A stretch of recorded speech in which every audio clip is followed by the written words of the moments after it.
नमस्कार दोस्तों, आज हम आपको एक ऐसी कहानी सुनाने जा रहे हैं जो आपको रात भर सोने नहीं देगी। ये कहानी है एक गुमनाम गांव की, जहां की हर गली, हर घर में छिपा है एक रहस्य, एक डरावना सच। यह कहानी शुरू होती है एक छोटे से गांव से जिसका नाम है धनगांव।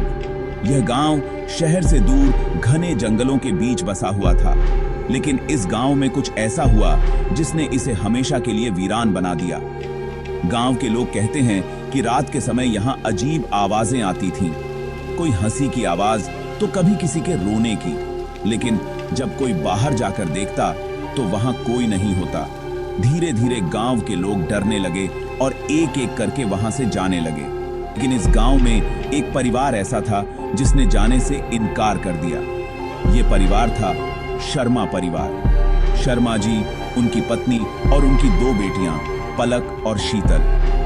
उन्हें इस गांव से बहुत लगाव था।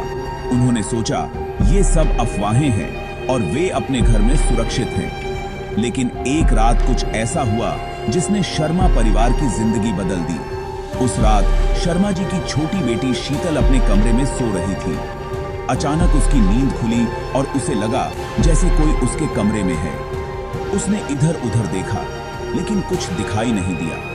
तभी उसे अपने कानों में एक धीमी सी आवाज सुनाई दी, शीतल, शीतल। डर के मारे शीतल ने अपनी मां को आवाज लगाई। उसकी मां दौड़ते हुए आई, लेकिन तब तक आवाज बंद हो चुकी थी। उन्होंने सोचा कि शायद ये शीतल का वहम है और उसे सुलाकर वापस चली गई। लेकिन अगले दिन फिर वही हुआ, और इस बार शीतल ने साफ साफ देखा कि एक परछाई उसके बिस्तर के पास खड़ी थी। उसने जोर से चीख मारी और उसकी चीख सुनकर पूरा परिवार उसके कमरे में आ गया। लेकिन वहां कोई नहीं था, बस एक ठंडी हवा का झोंका कमरे में था। अब शर्मा परिवार को यकीन हो गया कि इस गांव में कुछ तो गलत है। उन्होंने गांव के बुजुर्गों से सलाह ली और तब पता चला कि इस गांव में पहले भी ऐसी घटनाएं हो चुकी हैं।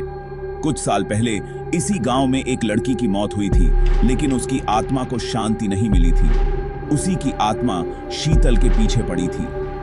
गांव के बुजुर्गों ने शर्मा जी को एक उपाय बताया। उन्होंने कहा कि इस आत्मा को शांति दिलाने के लिए एक विशेष पूजा करनी होगी। शर्मा परिवार ने सब कुछ वैसा ही किया जैसे उन्हें बताया गया था, लेकिन फिर भी कुछ नहीं बदला।